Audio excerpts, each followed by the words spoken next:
Hi, I'm Randy Hollenbeck, and this is the Music Roundtable.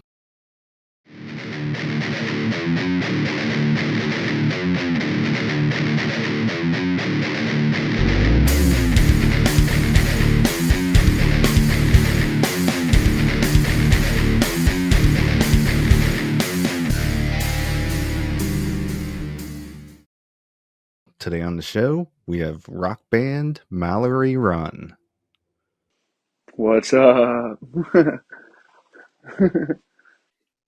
What's up?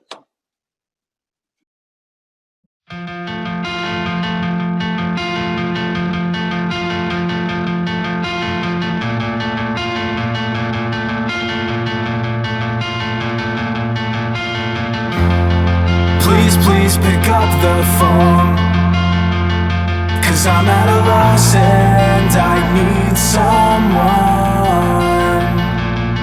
I've never been the one to say, but always seem to find a way to clear out what's overgrown.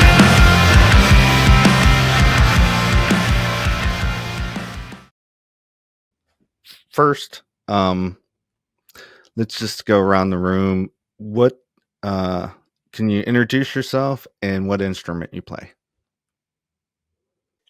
Yeah, sure. My name's Joe. I play the guitar.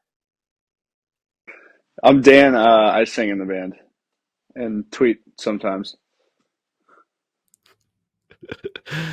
Okay. I just want to start out with some easy questions. What was one of your favorite albums you ever bought? Oh, ever bought? Are we placing it? Oh, I see. I'm gonna turn this into way more of a difficult question than it needs to be. Are you saying actually spent money on, or like just in general? Like you had to get that album and you couldn't wait any longer and it's getting released on Friday. One of those type of things. Yeah. Joe, you got one ready. Go ahead. Yeah, I got one for sure.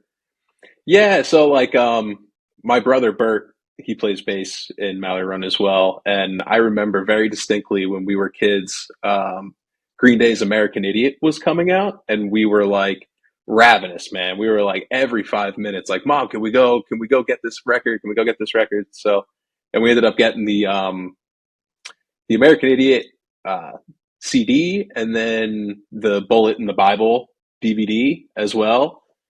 That's what I mean, man. And both of those things got played so many times that they wouldn't play anymore, you know?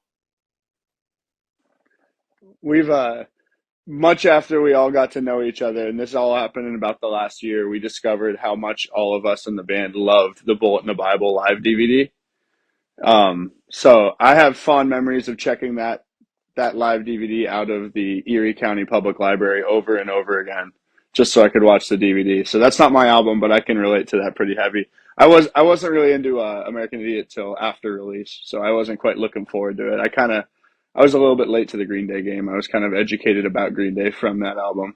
But mine is a little similar. I wouldn't say this is like any of my favorite of all time, but one fond memory of waiting for a record to come out was NSYNC Celebrity, believe it or not. When I was really young, I have very fond memories of my mother and I going to Target and buying the CD right when it came out. I don't know how old I was, probably like somewhere in the 7 to 10 range. And then I remember us going straight to TGI Fridays. And I remember just sitting at the table with just like a glass of water or whatever I had, just like looking at the CD, just like staring at it, not owning a CD player. So I got home and I went into my brother's room, stole his CD player, which was like taboo, right? Don't go into your brother's room. He's very protective over his things. And I remember stealing his boombox and putting it in there, and then listening to Dirty Pop. That's funny. I wouldn't. Yeah, not definitely not one of my favorite albums of all time by any means, but it is a fond buy this CD on release day memory. Okay. How about your favorite concert you ever attended? I got mine right off the hand if you want to say it. So I'll give you two if that's okay. My favorite like show I went to when I was younger, and this was the I guess 15-year anniversary of this show is actually yesterday. So on like Erie music scene Facebook, it got some like reminiscing going on last night, so it's very fresh. But it was at the Hangout in Edinburgh, April 6th, 2010. Every Time I Die, Trapped Under Ice, Polar Bear Club, 4 years strong. Right after they dropped Enemy of the World, and then that tour had a small semi-local band opening up for them called the Wonder Years that got added at the last second, and that one's a really really fond one. But after that, probably getting the chance to see Rage Against the Machine in 2022 was a religious experience, if you will. Still trying to think because obviously there's a bunch of different options, but like I don't know. Like I got trying to think. I saw so a cool one to mention is I saw Senses Fail play a Zoomies Couch tour way back in the day, and I remember my mom dropping me off at the mall to like go to a rock show in the parking lot, and that was just like one of the coolest things to me at the time. So like relatively, that show meant more than like any other one because it was just like the coolest thing ever that I was getting to go see like a band that I had on a CD that was like now they're playing the mall parking lot. So like I think to me that counts as a candidate for sure to say that that was one of the cooler shows I've gone to. Yeah. Okay. What sparked your interest to pursue music? Was it like a band, a guitar player, a singer? Yeah, for me, it all started for me with the hangout, the venue in my hometown, and my hometown, the town that the rest of my band currently lives in. There was a small venue there that used to have shows that a town that size had no business hosting. And the first time I ever went to that venue was because one of the local bands was at the time kind of identifying themselves as like a Christian band, and I was going to a lot of like church youth group on Wednesday night type stuff. And that band came and played live at youth group, and it was like the first time I saw like a rock emo band play live, and I just couldn't believe it. And they said, "Yeah, we have a show this Friday at the Hangout. You guys should all come out." And I didn't really know what the Hangout was. I went out and checked it out, and that venue is actually funded by a church, so my parents were completely on board. That was one place they were okay with me getting dropped off at, and so I was there every weekend until it closed. And then, working at a small venue, you kind of see how attainable it is to be in a small band and be able to do that kind of thing. It wasn't all like, 0 or 100. There is room for the bands that were playing to 10 people. And I kind of learned it. And that's kind of how I started to get into it. But yeah, for me, that's really it. And then going to college, meeting other like-minded people. Yeah, I would say like I don't know, I'm jealous of that experience, right? Because like even though there was so much music going on around me, it's like sometimes it's hard to see like cuz my brother and I we grew up in New Jersey, like Monmouth County, New Jersey. And so I mean there was just music everywhere and I feel like it was always an interest of mine. Like I think my very first guitar was like a first act that we got from Toys R Us and I just rocked out on that when I was 5. So like as I got older and better and better, it just was like something that made sense to do. Like I was kind of always gonna be playing, whether I had the opportunity to play in front of people is one thing, whether they like me playing to them is a whole separate, kind of point. But yeah, like my brother and I started a band when I was in high school. And that kind of like piggybacked off of some of our other friends who were starting bands who were like really good. And my brother and I were kind of like, well, I think that we can jam with these guys. This sounds like a lot of fun. So we did that. And then when I came to Edinburgh for college, I kind of like I don't know, I had no band. I was just kind of now just playing guitar in my room again. I remember that. You were like a bedroom guitar guy who like didn't like have a band or anything. No, I was a man without a band. Yeah, it was a real dilemma. Yeah, you're fish out of water. Yeah, exactly. It was like, well, but I didn't see it like I wasn't actively searching for, a new project or anything. I think I was totally cool with just rocking out in my dorm room at that point in life, but I was just gonna say we had you filling on bass once, right? that's right. That's a real cool OG Mallory Run story because I like my initial connection to the band was that I met Tommy while I was in Edinburgh going to school because we both went to school together, and it was like this cool thing. He was like, "Oh yeah, man, I'm playing in this band," and I got really jealous and was like, "Dude, this rules. I'm gonna go like catch a show," and I got to see it, and I was like super impressed. It was like so much better than like I felt my old band was, and I was like, "This rules." So, and I got the call to fill in on bass one time just because I was friends with Tommy. I'm trying to remember what show that was and what year it would have even been. It was BT, right? Yeah, it was BT. It was with a Willoway and a band, Artifacts Pereiro. Uh, Pereiro. Yeah, that was that show. Yeah, yeah, and I can't remember what year that was, but I remember having so much fun, man. That would have been like 2015 or 16. Yeah, so there you go. I was like a sophomore in college, and so I was only without a band for like a year. Yeah, and then I remember, I actually remember Tommy bringing up your name to like play guitar, and I was just like, ah. I was like, I don't know. Who's this guy? Literally though, because I didn't know you that well. I was gonna ask you how the band formed. Could you tell me about? Were you like the first person, and then everybody else came next, Dan? Yeah, so we started the band originally, and I've gone back and forth about whether or not this is canon or not. But we started the band in like late 2012 with just me and two other buddies in a dorm room. That band found a drummer, and then we played like I think literally two shows, and then it went away.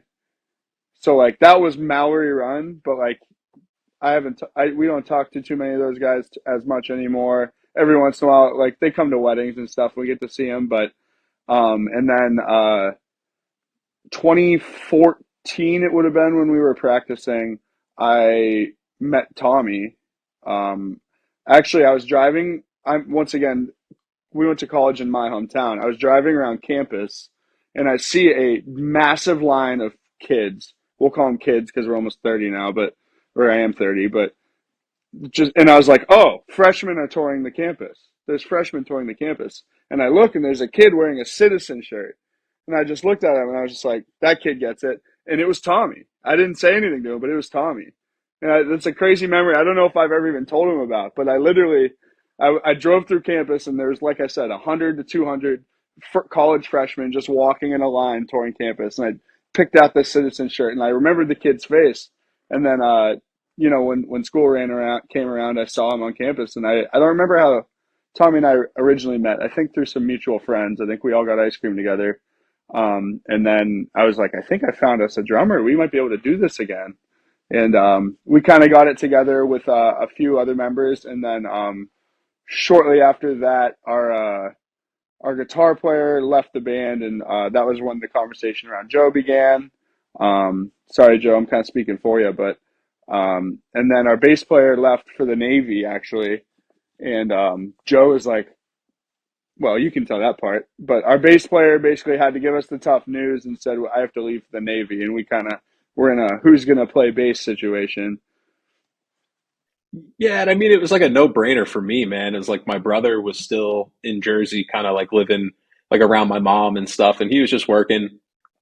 And I'm like, dude, you need to move here and play bass in this band, and we're just gonna like get a house out here and do that. And he took like some convincing, but I think it was like the first phone call. It was like, no, I can't do that. And then before we said see you later, he was like, all right, like I'm gonna quit my job like Yeah, I'm going to quit my job and I'll call you later, you know? So it's, the rest is kind of history there, you know? There was once upon a time we used to book house shows on like just off campus at this college, and the first time I met Bert, his brother, he came out to play one of these shows as his first show. Like as our was it set in stone? He was our new bass player, or was it like we're pretty sure he's our bass player kind of thing? I feel like it was like a 80% chance he was going to be our bass player. But we yeah, we went and we actually did an on-camera interview as a band before that show, and I had met Bert like an hour before the show, before the interview.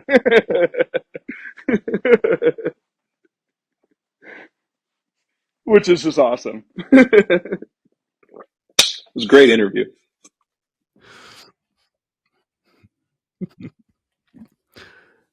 Okay. How did you come up with the name for the band? Uh, just it's just a little stream that runs through the center of town. They stock it with trout, so that I think you have to be under 12 to fish there. And yeah, I just grew up fishing there, and like I said, it's right in the center of town, so any local knows exactly what it is when they see the name. And it was just kind of always something that I was like, that'd be a cool band name. And if I would have started this band today, maybe I wouldn't name it that, but I have no shame in it. I enjoy it, and it's kind of become like a I don't know. There's some pride in always having one project with one name your whole career, you know? Mhm. What city are you based out of? So, yeah, we all met in Edinburgh, which is a small town outside of a small town called Erie.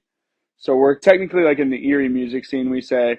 But just after COVID, I personally moved down here to Pittsburgh. So I live in Pittsburgh. And before COVID, we were not able to really ever get any shows in Pittsburgh. And then once I moved down here, started going to shows, started meeting people like the guys at Good Vibe Entertainment who have been incredible to us and been nothing but helpful and nothing but how you should get on this show, you should get on this show. You know what I mean? Just doing everything they can to like amplify what we're trying to do. And just really got dug into the Pittsburgh music scene, and we've Pittsburgh music scene has shown nothing but love to us to the point where they have no issue with us really considering us like I don't really ever feel comfortable calling us a Pittsburgh band, but like they make us feel very much at home at Pittsburgh shows, and they consider us one of our own. Even though I will never really be comfortable doing that because I understand what it would be like to have a band come into your scene and then tell you that they're from your scene. You know what I mean? And I would never want to do that to someone else, no matter how much they love us. Like we're an import. I don't want to. You know what I mean? We'll keep the tariffs on the side, but you know we are not a Pittsburgh band, but yeah, right. But we are very very happy to be welcomed into the Pittsburgh music scene the way we are. But at our core, we are rooted in Edinburgh, Pennsylvania. Yeah. Yeah. And the Pittsburgh scene brought life to our band, man, in a big, big way. You know, like when we were just kind of rocking the Erie show, like pre COVID, I mean, we were always like working hard, but, you know, then you kind of get shut off for 2, 3 years. And then it's like, well, where do we even start? Like trying to get back into this. All of the people that we worked with are doing something else. The venues we've played don't exist anymore, you know? So it's like, All our best friends that were other bands, a lot of those weren't even around, and like guys that were booking our tours for us weren't even in music anymore. They found themselves suit and tie jobs. Like it was kind of a weird thing. And then, like I said, I just got down to Pittsburgh and met guys like Good Vibe, and we just kind of got our toes wet there. Okay. Who would you say are some of your musical influences as far as like vocals and guitar? You want me to start? Yeah, yeah, for sure. I'll let Joe identify his own influences, but I'll kind of speak about my own and how I feel like they play into our overall sound. Um, our band was a very like grunge is not the right word, but it's like that post pop punk where it's like people who enjoy pop punk but play slightly heavier music, but it's not heavy music. And we traditionally were always that, and my vocals were kind of heavy, and I was listening to a lot more poppy pop punk and more melodic and stuff more just cleaner vocals and stuff like that. And I've always kind of been the one pulling our sound that way. And I think what makes us so unique in who we are is that I kind of lay those influences over top of slightly different instrumentation. When I don't want to speak for Joe, but when I met Joe, he was a huge tiny moving parts guy playing like, Midwest emo noodly stuff, and just the ability to combine those two influences, like kind of provided us with the foundation for like a truly unique sound. And I'm not going to act like we're the most unique sounding band ever, but it offered some flavor that maybe people hadn't had. And so yeah, my vocal influences very much come from bands like State Champs, Story So Far, Green Day. Honestly, like American Idiot was big for me, but like stuff like that where it's a little bit cleaner, but you get to see where that threshold is where your voice breaks, and give it a little bit of raspiness, a little bit of dirtiness. Yeah, I think that's, I mean, definitely a great way to put it. And like when I think about like guitar influences, it's so tough because like I don't have one particular guitar player that I look up to in a way that, you know, like, oh, I got to be this guy, I got to be able to play like him, or, whatever it is. I think that the coolest thing for me, like, because I was self-taught musician, like I would just play records and try to play along, that was sort of the way that I learned how to play. And um, so it's always been about like trying to capture a sound, but doing it my way, I think is a good way to put it. So I don't really know how to read music, or tabs are even a little shaky sometimes. So it's really just a matter of trial and error with this sounds right, this doesn't, this sounds right, this doesn't. So I guess it's hard then, because what sounds right is more like I take influence from a giant variety of things. But ultimately, I for Mallory Run, I like writing songs that are like super, or like writing riffs that are super high energy. I love being able to use dynamics to go quiet and sad, and then we can go heavy and sad, we can go jumpy. Like that's kind of how I think about it, is more like how it's going to make you feel rather than like any particular technique or anything like that. So that's why I always get a little like guitar influences, is like, yeah, I definitely like using my right hand too, and tapping and doing some like Midwest emo-y kind of things. But also, like, as of late, with some of the newer music we've been making, I've been having a lot more fun with just like rocking out, like I want to make things sound thick and full and just a ton of fun to play, you know. I don't want to be stressing and counting. I've always said, Joe, and I know I have apologized for speaking for you twice, but one thing I like about you is you come from a band like Tiny Moving Parts, where they have one guitar player, and that guitar player fills both roles of two guitar players using one. And that's kind of one thing I think a lot of people would say that about you, is that you do a good job of like writing your parts in a way where there isn't always a lot of room for another guitar in the band. And that's when I think of Joe and the way Joe plays and your influence, that's what I think of. For sure. Yeah. And that's like, that goes back to the bedroom, right? Because when you're just playing the guitar in your bedroom, it needs to sound good just as is. It always comes back to the bedroom, eh, Joe? I know, I know. Randy was thinking it there for a second. You're like, yeah, that comes back to the bedroom. It's like, oh.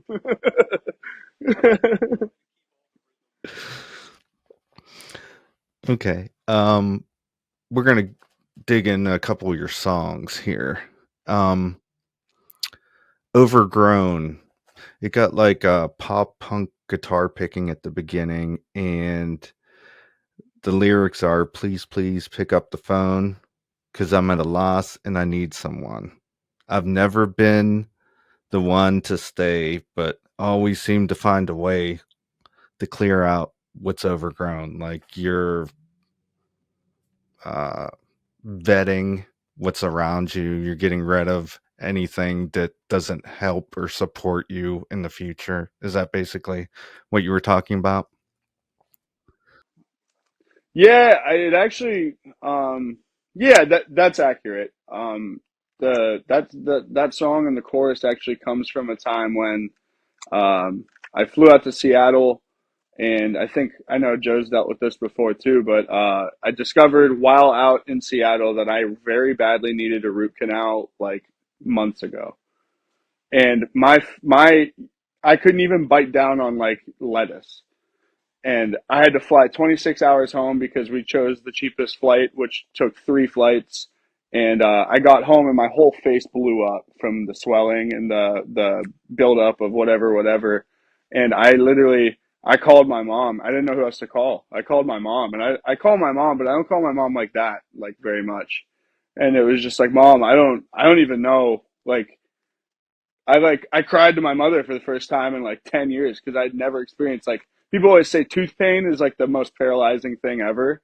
I hadn't experienced it until then, and I was just like, Mom, my face looks like a bowling ball. Like I don't even, and it was just like I'm at a loss. I don't even know what I want you to do about it, but here I am. And it was just kind of like, I don't know what if I that take this one on my own. It was just kind of in that moment realizing, I am a full grown ass man now, and like, kind of dealing with those thoughts after the phone call, and just like, man, like I gotta get my shit in order. Maybe I need to get a root canal when I knew 6 months ago I needed a root canal. You know what I mean? Like stuff like that. And it comes from an idea like that, and then you turn it into a more general, like bigger idea, and where that rubs off into other areas of your life, and that's kind of where that was the event that sparked the lyrics, if you will.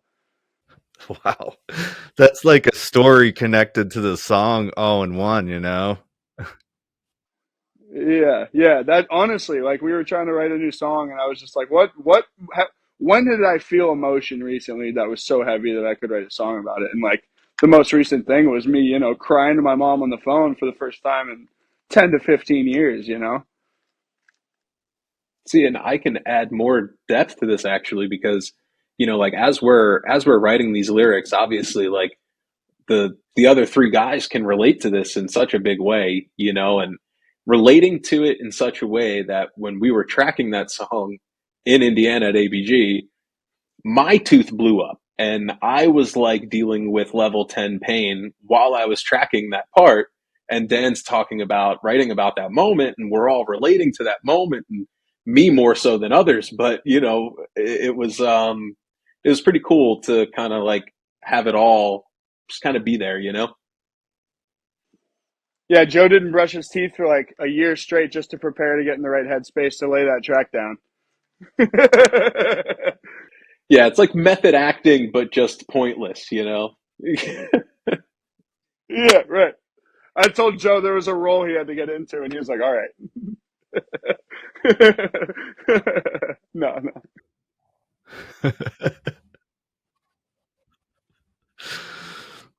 Joe, can you talk a little bit about that little riff at the beginning that you came up with? Yeah, there's a story behind that too, man. Because we were when we were going to the studio, we had like I think three total songs that we were going to do just like as singles. And the writing the instrumentation and the arrangements gets to be like high stress towards the deadline because like I never feel like it's truly complete. Like there's always something else you could try. There's always a different angle to look at, different transitions or like making everything flow and fit together nicely. And we had pretty much the whole song for Overgrown done, and I just was listening to it, saying to myself, like, I need to add something to this. And we were leaving, and We need to get into it. We need to get into the track some way. yeah, like we need to lift this up a little bit. And my brother Albert talks about it pretty often when we're writing at this point. He's like, because I just kind of went away and like came back with that riff, which we use as the second verse as well. So it came in as an intro, it carried as the second verse, and it was like, I don't know, I just had to kind of go to a place to make it happen fast in a way that everybody was like vibing and enjoyed. But the version before that was like completely fine. It was really me just being neurotic and really wanting something different there, and not really feeling satisfied with it. And that was pretty much what happened. Is I just kind of locked in and turned the lights off, got real sad, and wrote a cool riff. Click the reverb pedal on and get going. That's right. It's as easy as that.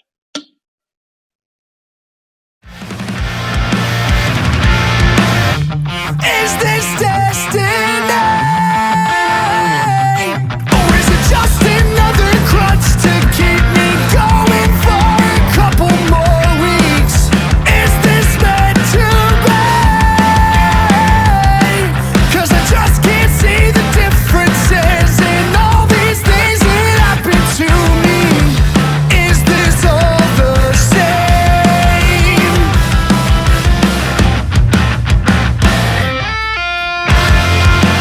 Please pick up the phone, 'cause I'm at a loss and I need someone.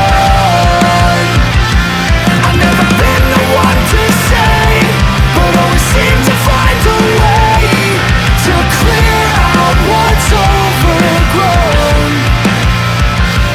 I need to take this one on my own. Okay. The next song is Wither, and it starts out, just kicks right in with the drums and the guitar, and there's some lines in there I grabbed.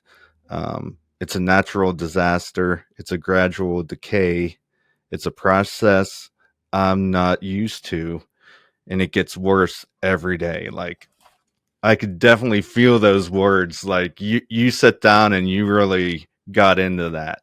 Can you tell me a little bit about that?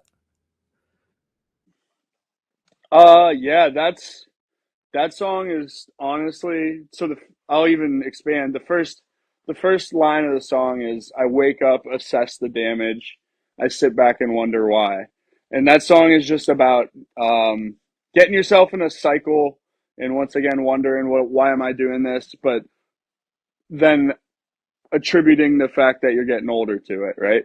Um, it kind of like I need to figure my shit out kind of mood. The natural disaster to gradual decay, that's just about getting old, and it hurts a little more when you come down the stairs in the morning. And then you come down the stairs in the morning and there's a Cheetos bag on the coffee table and an empty whatever can, and it's like, you're assessing the damage of what you did last night when you got stoned. You're just like, oh my God, I'm 30 years old. You know what I mean? That's kind of what that verse was about, and then the overarching chorus was just kind of like a reflection on getting older, and it's not going to slow down, and it happens to all of us, and stuff like that. Joe, you got something to add?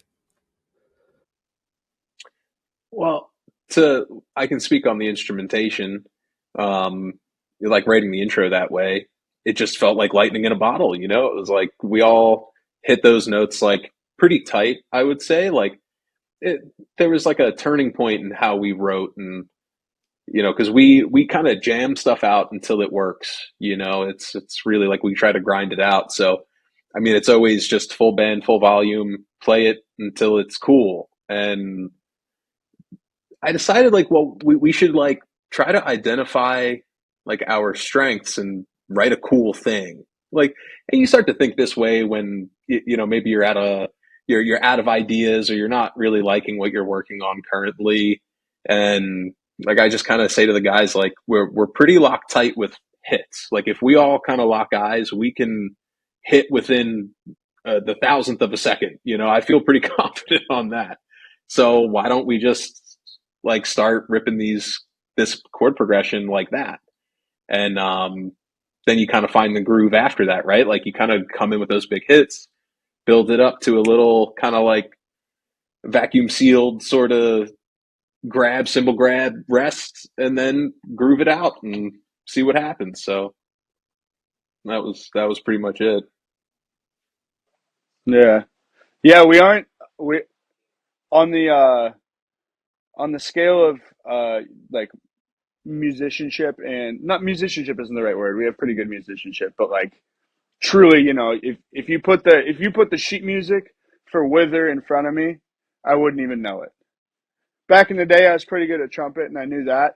But but but we can lock in. We can find something that works, and we can I don't want to make it as dumb as saying that we operate solely off of vibes, but we do a pretty good job at just kind of running by the seat of our pants and figuring out parts that way. And like, does that sound good? Does that feel good? Let's do that. We aren't worried about chords and like, oh, well, that's a diminished blah blah blah blah blah. No, we just, you know what I mean. And I have so much respect for people who do that.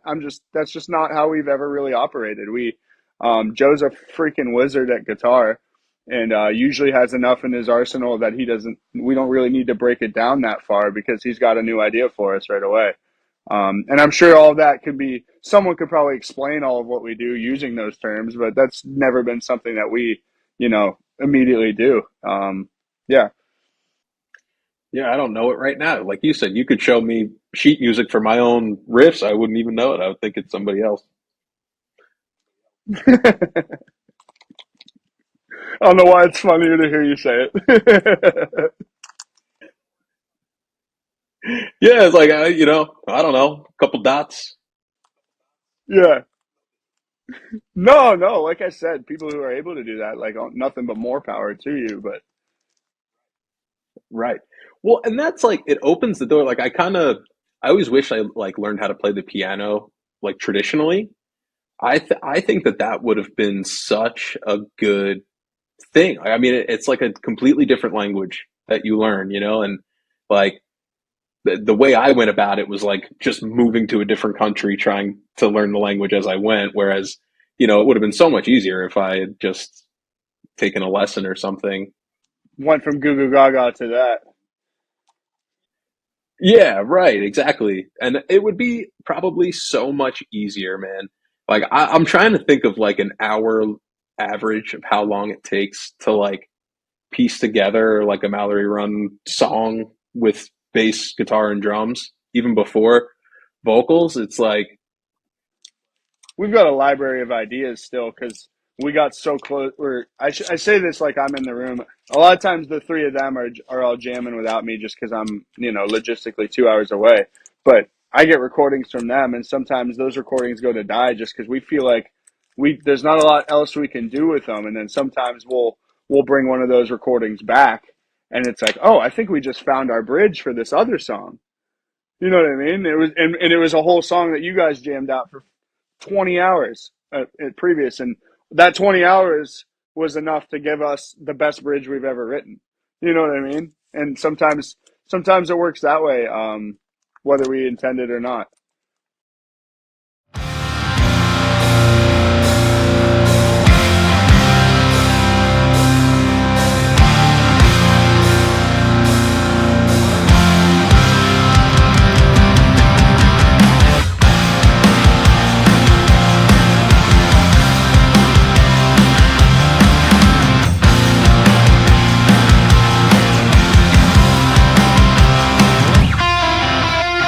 I wake up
What are some of your upcoming shows?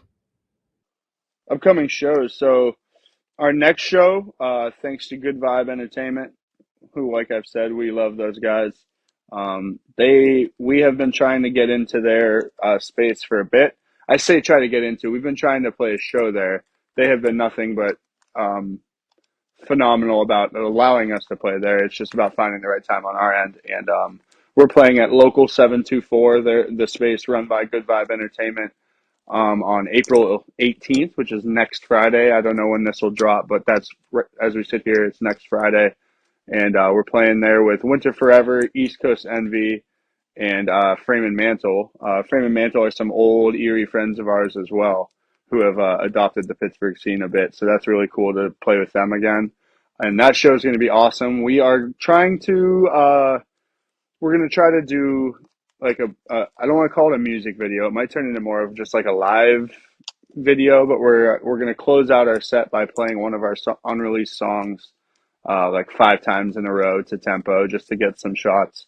And I've been trying to send out that new song to some people going to the show. So if you're going, and I know you, shoot me a message and I'll shoot you the track because I want to see you sing along. But yeah, we're doing that, and then the next show after that is May 5th, Cinco de Mayo. It's a Monday night. We are playing at Voodoo Brewing Company on the North Shore, which is actually where I work. The band Floor Space from Texas messaged me and said, "Hey, do you know a venue that we could have this show at?" And we have been talking at work. I'm fidgeting. We've been talking at work about trying to get a show going, and the bar is not open on Monday nights, so it was the perfect opportunity to do like a ticketed event. That way, we aren't turning away people that would otherwise be in the bar. And yeah, we're moving all the tables out and we're playing a show. It's Floor Space, us, Halfpace from Erie, some friends of ours from Erie. We wanted to kind of try to bring some bands down from up there to kind of offer them what we've been offered by the Pittsburgh music scene, which is just more ears and great vibes and great people and all that. We just want to kind of pull some younger bands in the scene down and get them exposed to that. And then Goforthegold, who are just an unbelievable band with some of the best vocal harmonies and vocal work I've seen in a band in a while. And we're really excited for that one. That one's on Monday, May 5th. And then that Friday, May 10th, we are playing at, it's called Belligerent Studios in Erie. We haven't played Erie since like November, I think. I don't even know if that's accurate, but we haven't played Erie in a while. And it's a very small room, about as big as the small room that I'm in that you can't even see. So I don't know why I'm saying it. But we're playing there. That's going to be an awesome show. It's us, our friends in Old Neon from Pittsburgh. They're coming up. We've been wanting to play an Erie show with them for a while and kind of show them around town, if you will. And then that show has Atrocity and why can't I remember the fourth band? It's going to drive me crazy. I booked the show, mind you. I put the show together, and I can't remember who it is. Uh, but that'll be cool. That'll be a good show. And yeah, and then other than that, the only other show we have on the books right now is Four Chord Music Fest. We've been invited back to play Four Chord again for the third year in a row. We got offered to play the second day, which is like the more traditional punk bands and stuff. It's headlined by Jawbreaker and AFI and Alkaline Trio. And that's going to be a really cool show. If anybody's listening and wants to come out to that, we have tickets available for $100 flat. I think it's like 136 before fees if you buy them from the website. So definitely reach out. But that'll be awesome. Four Chord has been so great to us. We have been able to, amplify. It's given us a platform to amplify ourselves. And yeah, we couldn't be more honored to be invited back to do that again. So that's really all we have on the books right now. Okay. So as far as plans for 2025, you got those shows. You got some new music coming out too? Yes, sir. We went to the studio in January, like just after New Year's. We went down to Florida to record with our friend Seth, who is actually texting me that he has mixing. Like we're talking about mixing right now. Um, he's getting his hands dirty on that this week. But we did a few singles.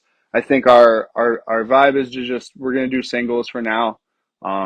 We really like recording with Seth, and we like to shell out the money to do so. And so sometimes it's not really possible for a band like us to do 10 at a time, just to be transparent. And so I think what we're going to do is we're going to do a bunch of singles and then maybe put together some sort of physical release that's just like a collection of singles that we've done.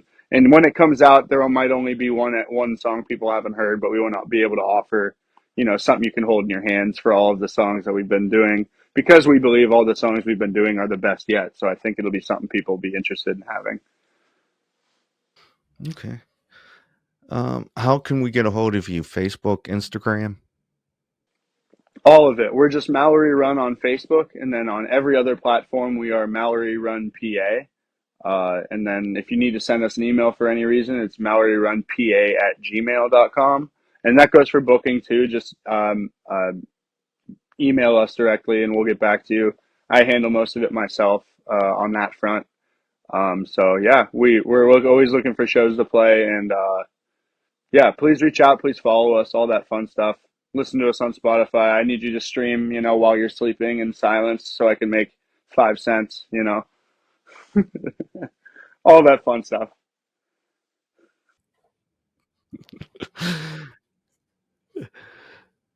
Okay. That's all the questions I have. Thanks for coming on the show today. Is there anything else you'd like to add? Not really. Like, you kind of helped me out there, but just please check us out. Give us a chance if you've never heard of us. Even if you're not interested, even if I turned you off with this interview, please give us a listen. Check it out. And come see a show. I think we recently have gotten better at harnessing our live sound, and I always say when we play a show, we almost always convert people that watch our set. And we've been doing better at making sure that when they go home and listen to our music, it gives them a product that reflects the feeling that they had when they left our live set. So come out and see us live if you have any interest at all, and I think we'll convert you. And yeah, just grateful for everything, and thank you for having us.